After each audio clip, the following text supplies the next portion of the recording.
Welcome back to Timeless Mindset. This is part 2 of my 23rd birthday reflections. It's probably been about a month since my birthday. This is the next 6 lessons. We did 10 in the first episode. This will be a slightly shorter one.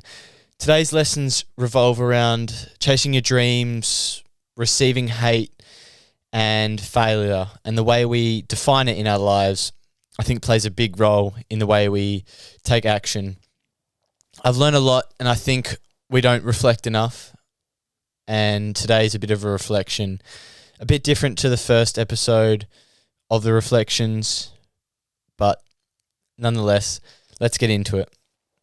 Everyone is going through something. I think that you can actually do anything you set your mind to. If someone were to ask you who you are and what you stand for, you should be able to answer that question. You got to be grateful for where you're at. I don't really want to have all these cuddles. This is your role. Step up.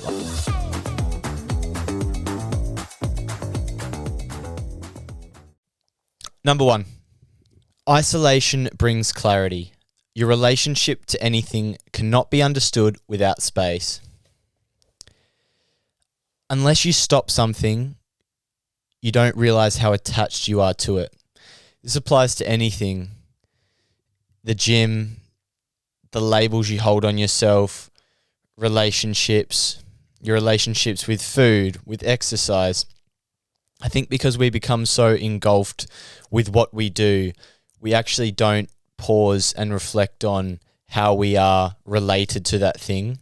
And I think we often become defined by the things we do. Whereas, for example, when I play football, for example, I never take the moment to think about myself as Egan Brooks, the person who doesn't play football, because I'm so connected to that because I spend a lot of time doing that. That's why a lot of athletes lose themselves with what they're doing, because there is a fusion between what they're doing and who they are. And I think that applies to anything. It applies to the job you have. It applies to the relationships you hold. Is what you do who you are? To some extent, yes, because it can be a reflection of your values and what you stand for as a person. But a lot of the time, there are certain things that we can't control. We don't choose our family. Sometimes we're in jobs we don't love. Sometimes we just have to have uncomfortable conversations, and we are born into something we don't like. For some people, that's their reality. But because what they do now is so connected to their time, how do they know who they are outside of that? Why is it so evident that people in negative upbringings and their environments are so painful that that becomes who they are? You know what I mean? And the wider lesson here for us to relate to is I've done a lot of challenges. I did a 1-year alcohol challenge, which I just finished. And I think isolation brings clarity because I had a year off it. But if I was just having drinks every few weeks, I wouldn't really understand what my relationship to alcohol was like. And I wouldn't have tested myself. So being in different social situations, very uncomfortable at times, it really gave me a clear understanding of not only my relationship to it, but other people's. And I think isolation brings clarity because when you're half into something, you can't tell at what point the diminishing returns are. So is it one drink that makes you cool if you drink alcohol? Is it 2? At what point is it a problem if you aren't drinking enough? And I think that's why total abstinence from things for certain periods of times brings such clarity. It's even important to have rest from the gym for 2 weeks and see what that does to your mental psyche. I know for me, I would find that hard because I love the gym. It makes me feel like I'm making progress. But I think it's important from time to time to have a rest from everything we do. It doesn't have to be for weeks or months. It might even be for a couple days, but start to reflect on the way that makes you feel. I think because we don't do that, we don't actually realize how much of a hold the things we do in our life have on us. And I think we don't want to become reliant on sourcing our happiness from the things that we do. I think happiness should be something that is innate. And yes, there are certain things in life that we have to earn that brings us fulfillment, but I don't think anyone should have to go through their life every day waking up with this sort of debt that they have to pay out with their action in order to feel a certain level of happiness. I think that's a terrible way to live. I've fallen into that trap. I think we should wake up and there should be the excitement to chase after opportunities and want to earn and use our purpose to fuel us. But I don't think we should be waking up with a debt to pay off because of this burden that we feel because of our relationship to these things. So the isolation can really help you understand your relationship to these things. And the power in that is you can integrate them back in a healthier way. Alcohol is a prime example. I took a year off, but I like alcohol. I like the effect it has. I'm not a big drinker, but I do want to integrate it from time to time. But now I'm confident with my relationship to it because I did a proper test with it. I actually created space. So I think doing that for anything in your life, whether that's your job, you go on a holiday, you try other work, I guess that's why when you have experienced multiple things in life, you have a understanding because you have the comparison. Prime example is friendships, relationships, but the real space between you and what you do creates the ability to change your life through understanding how you connect with it. Number 2. Hope and faith are remarkable drugs. Uncertainty is embedded into our existence, so holding on to a brighter future makes today's weight feel a little bit lighter. I'm conflicted because I'm massive on embracing the present day struggle because I don't want to get caught up in promising myself a brighter tomorrow with the expectation that it will come, because I think we all fall into that trap of believing that today's pain is some sort of, prelude to this really idyllic future. Chris Williamson talks a lot about this concept where it's like we almost believe we aren't living life yet. Like our real life is waiting for us and we're sort of in the opening prelude. And I reckon I've fallen into that trap before. I've taken myself out of that. But I think there is a real power in using the pain and feeling like the shit that we endure is going to be worthwhile. It doesn't mean we need to attach the expectations of it's going to come at this point in time. I think it's really hard.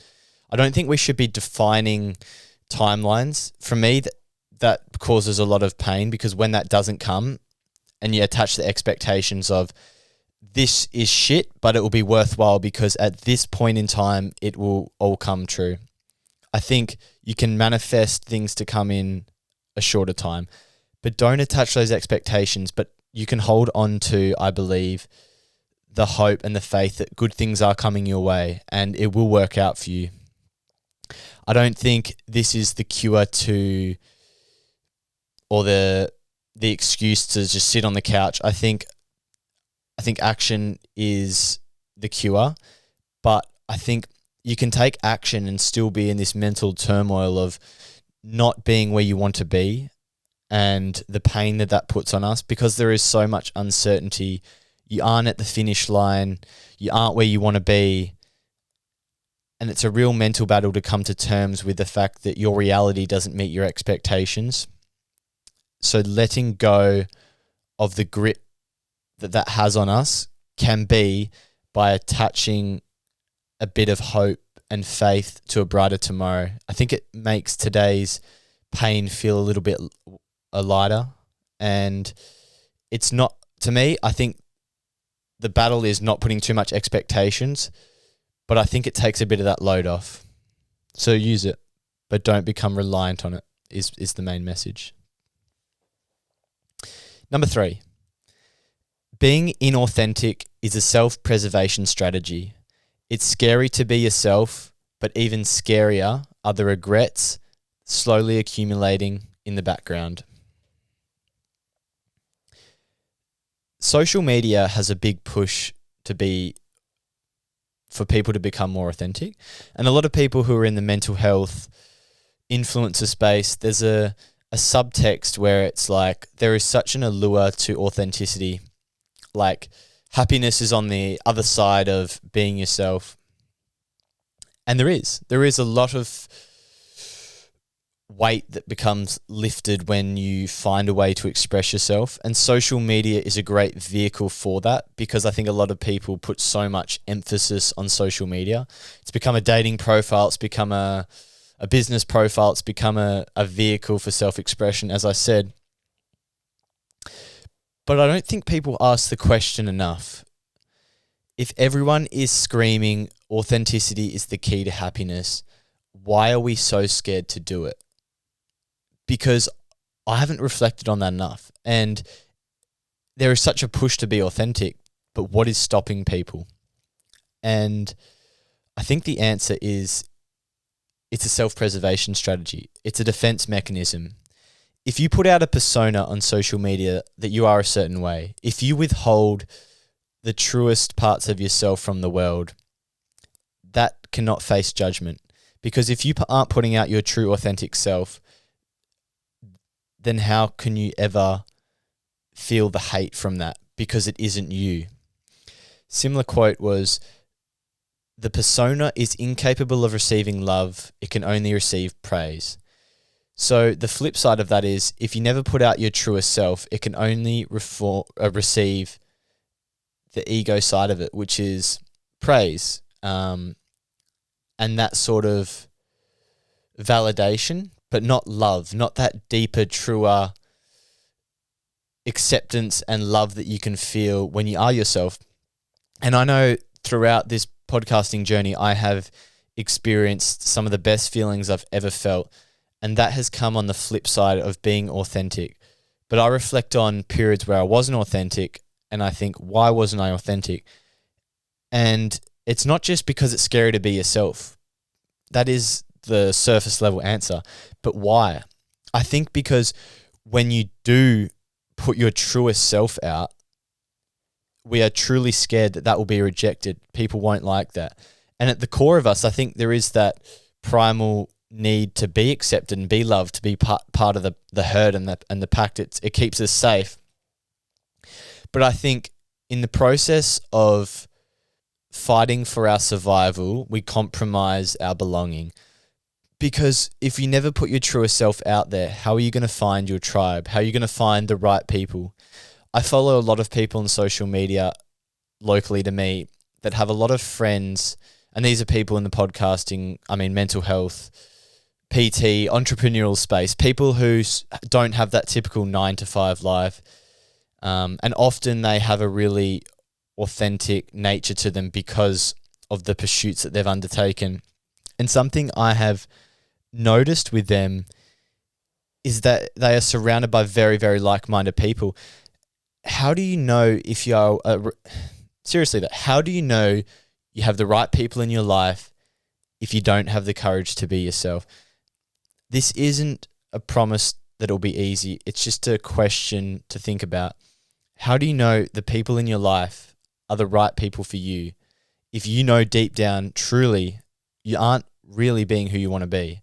And what does not being who you want to be look like? It means having a thought about doing something, a dream, an idea, and not putting an ounce of action into it. This doesn't mean quitting your job. This doesn't mean revoking yourself from all involvements you have in life with clubs and friends. All it means is, if you have these ideas and thoughts and visions of where you want to go, and no action and no second thought is put into those ideas, if it is simply something too good to be true, then I truly believe that you're not being yourself. It does not mean that your dreams will come true simply by waking up with a goal to chase after it. It simply means that you're missing out on so much of what life has to offer. I will never advocate for things to be easy. I'll only tell you that it is worthwhile. The thing is, it's really hard to identify in your own self what you're doing wrong. I find it really easy to point out in other people the things they're doing wrong. It's really easy to be objective and look at their behaviors, their thought patterns. It's really hard to do that for yourself. And self-reflection is important. but self-reflection is really hard to be objective in. So it is something I'm working on, because I'm sure I can ask a lot of people for their advice and it would be very beneficial, and I do. But when you do it to yourself, it is so skewed towards the comfort of what you already have, because it's scary to go outside your comfort zone, especially with friends and people. I think we're very scared to find new friends, scared to find new people, because there's I think as a human species, that is our comfort, like people. We're so connected to them. That keeps us safe in the primal days. So I think people represent our inability to find new people in our life reflects our inability to chase our dreams, because I think at the core of comfort and safety is just sticking to the same people, same circles, because from an evolutionary perspective, that was the most prominent issue, is our safety and belonging to packs. So yeah. Number 4, keep trying. You can't fail if you don't stop. There is no finish line. The aim of the game is to keep going. Action is the cure to worry. Stop thinking, start doing. This applies to my podcasting journey. I often reflect on my early expectations and how they haven't been met. And I'm sure if there's anyone who listens to quite a lot of these, they're probably sick of me talking about it. And I am too. And the only reason I reflect on them now is because I think it showcases an important lesson. But I actually hate complaining. And I know it maybe sound like I am, but I think because it has helped me learn a powerful lesson, though, about the way I've complained to myself with not being where I want to be. It's helped me learn this lesson, because I kept complaining to a few other people, to myself, like, I'm not where I want to be. I don't have this growth. And I think, there is no finish line, is there? Like, what are my plans with the podcast? I was putting so much time into it. So naturally that creates an expectation. When you put action in, on the flip side of that, there is an expectation that it will mean something. So there's a practical strategy here. If you're putting so much time into something and it's not giving you what you want, you can either give up or you can refine your action. And what I mean by that is, 1, become more efficient, find ways to do the same things in a short amount of time. That's what I did with the podcast. I found a way to streamline the process, go down from 20 hours a week to 10 hours, able to work more. It took the pressure off, but I'm doing even more now because I'm a lot more intentional with my time. And it's often that quote, you give a busy man work and you'll get it done. So when you are restricted with your time, you just get the simple things done to ensure consistency.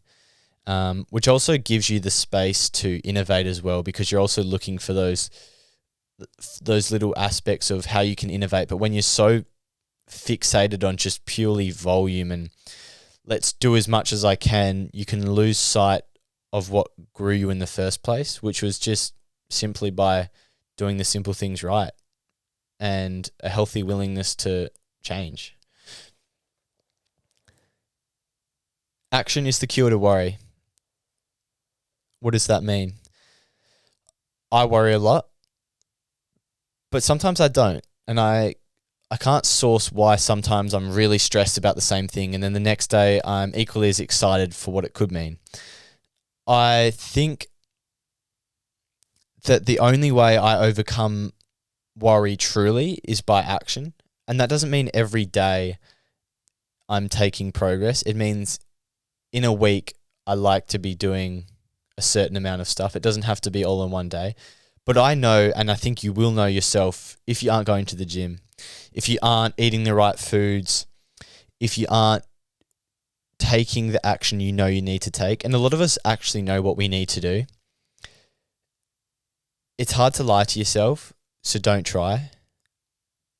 You can negotiate with yourself a plan, a strategy, because not every thing needs to run perfectly. I think the best plan is the one you stick to. And how can you stick to something? You can tell yourself it's not going to be perfect because it won't be. That's realistic, and to me that works for me. And stop thinking, start doing is I do a lot of thinking about how I can innovate. And I think the best things I've learned about innovation is from the lessons I've learned from taking action.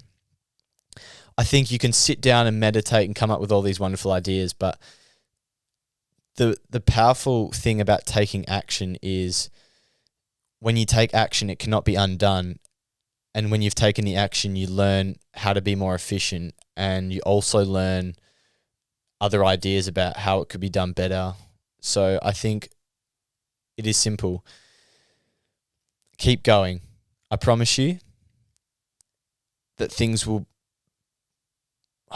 What can I promise? I can't promise anything. All I can promise is that if you don't keep going, you won't know. And to me, that scares me. Does that not scare you? Does it not scare you that if you give up, you will have a thought, a deep-seated feeling that you failed in some way? Okay, I haven't got to where I want to be, but I have not stopped. I wake up each day and there's an intention to grow and become better. And to me, I'm still in the game. I'm still fucking fighting. And that is something to be proud of, and that is something to hang your hat on. So stick with it if you want to find out what could be possible, where your potential could lead you. Number five. People will hate, you will be judged, it will be scary. But tell me one success story that was easy and didn't involve others projecting their negativity onto them. Your courage is a reflection of their incompetence. Don't let that stop you. The only way is through. If you do something that is different to others, they will judge you. They'll find any reason to put you down. No matter how successful you are, no matter how much money you make, no matter how much positivity you spread to the world, there will always be something someone can drag you down with. And that is not on you. That's them. We only have limited fucks to give in life. It's too hard to worry about everything and everyone. So why are you giving them all your fucks to give? It's draining. It's tiring. I did it for a little while. I think it's part of the journey, learning to overcome that. And still, these dragons in your life become bigger. The hate will get bigger. And the more popular you get, the more hate comments you are going to get. And when you think about it, you only remember the negative stuff. So the bigger you get, it just feels like more negativity is coming onto you. But I'm not that big yet in terms of podcast size. So maybe this lesson will be properly learned in a future date. But what I have learned from at least my small circle in Perth is there is a lot of negativity for when you do things. There is a lot of people who will shut you down. And this isn't just me. This is anyone I've interviewed, anyone I've met. They've faced a lot of negativity. People hating for ridiculous reasons, finding all sorts of ways to put them down. Every time they do that, it's often someone who follows the simple traditional path, has always had the same friends, has always done the same thing, has never taken a proper risk, has never put themselves out there. Anyone who has done something scary in the public eye, put themselves out there, they understand and they have empathy because they know what it's like. And I know what it's like to do that. So anyone who puts themselves out there, no matter how small, how ridiculous they do, what they do, I get it. And most people don't. And that's fine. I understand why you don't understand. But it's just a realization that the real people will. They will know. Maybe your friends won't understand. Maybe your parents won't understand. Maybe your partner won't understand. They might not be doing what you're doing. They might be following a more simple, traditional path that is comfortable for them. And that's not wrong or right. I'm not here to tell you what to do or what people should do. I'm here to tell you that people might not be able to relate to you. People may put their negativity onto you. And it's not because of you. It's because of them. And this is just a way to say, let go. Let go of that need to hold on to them and hold on to their word as the gospel. Everyone has their own story or idea of what success looks like or what an ideal future for you looks like, if you have your own feelings, your own visions, your own beliefs, I promise you, hold on to that. Because people come and go from your life, but you will always be there. And if you can't start listening to your own feelings, your own intuition, the thoughts, dreams, visions that you have, when will you? When will you? And I think that is where the price you pay for not listening to your voice is regret.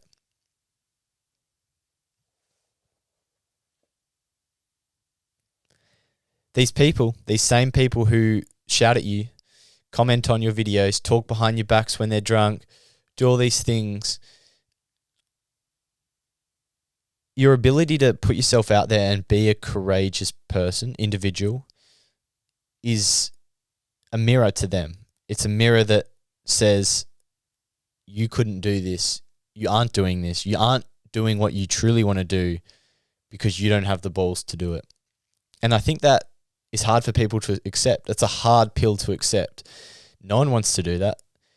So instead of using you to help them inspire to take action in their lives, they pull you down, because it's a lot easier to pull someone down to your level than rise up to theirs.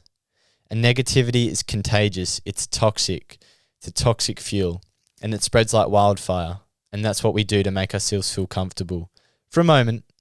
But trust me, it's not a feeling that stays for a long time in these people, because I've been there and I've done it. And every time it has caught up to me. So don't worry. It's not you.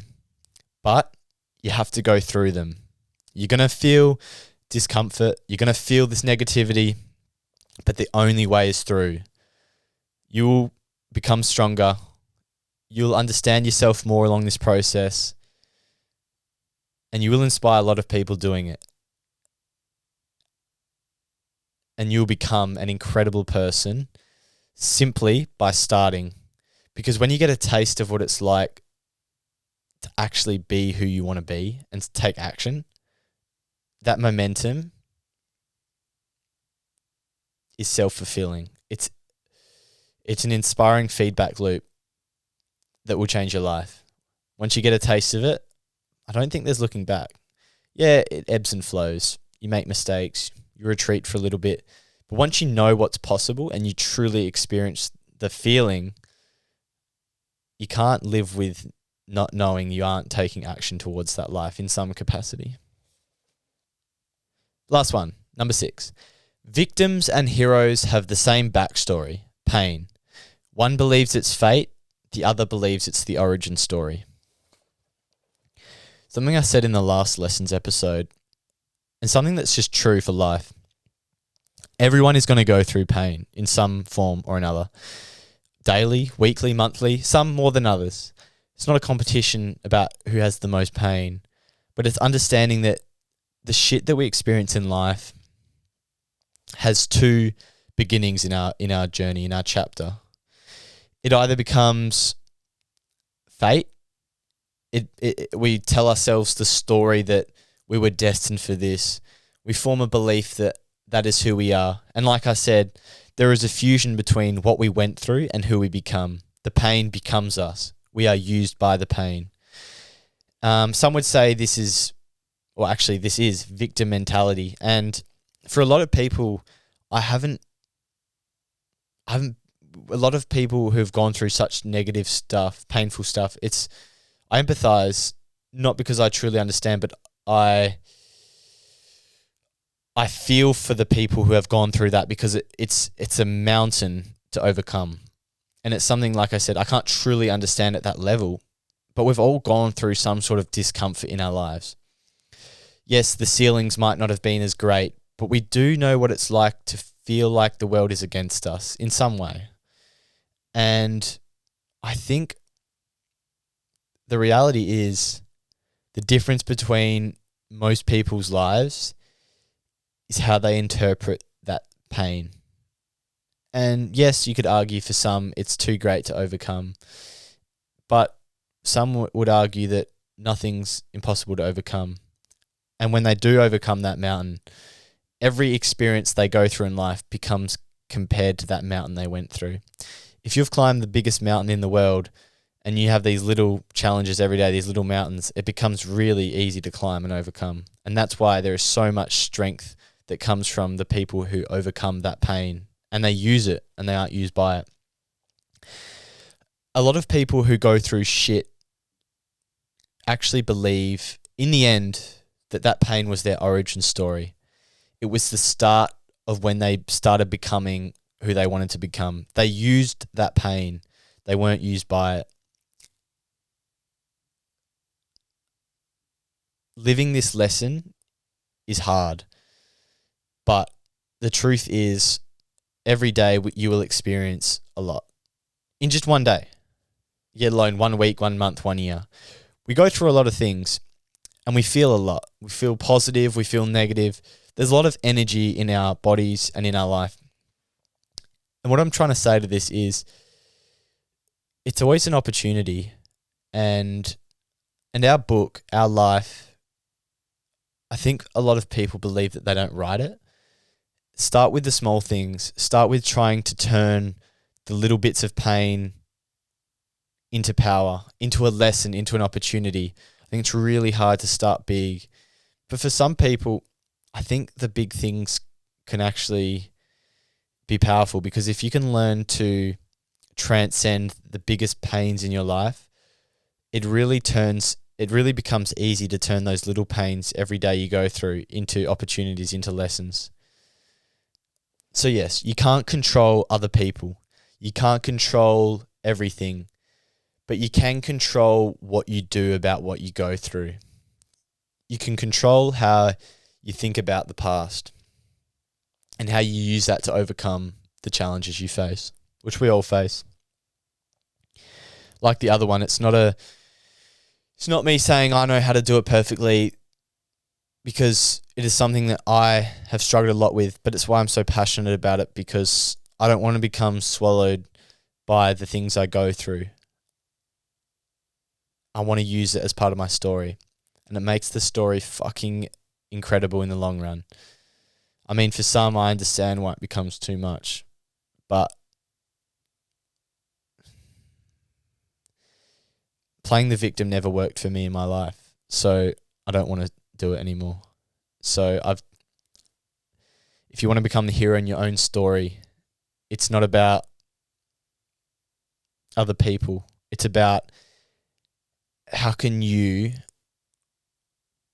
change the way you see your life and your world so you can become the best version of you in your book, in your chapter, in your life. All right. Thanks for tuning in. Slightly shorter lessons episode. I enjoyed that. I enjoyed talking about some of those lessons. I definitely feel connected, very connected to a lot of them, especially the ones about social media and putting yourself out there. I felt the brunt of that. But on the other side of that is my own hero's journey. It's I don't want to fall into that victim story of I'm not good enough, or I hate complaining, even though I definitely have done my fair share to myself and other people. But the way to overcome that is it's to learn that your life has so many beautiful moments and possibilities, and whether you get to see them is really up to you. There is no right answer, but to me, I know what certain things feel like, and I like being guided by my intuition, and I don't like being held back by my own fear. It's debilitating. So hopefully you can take something from this, extract something positive. Listening is important. It's a good step. But turning this into a real lesson, a real piece of wisdom, is taking the action from what you learn. So that's my challenge for you. But thanks for tuning in. I appreciate your support. If you like this episode, dropping 5 stars would mean a lot. But yeah, have a good day and keep being yourself.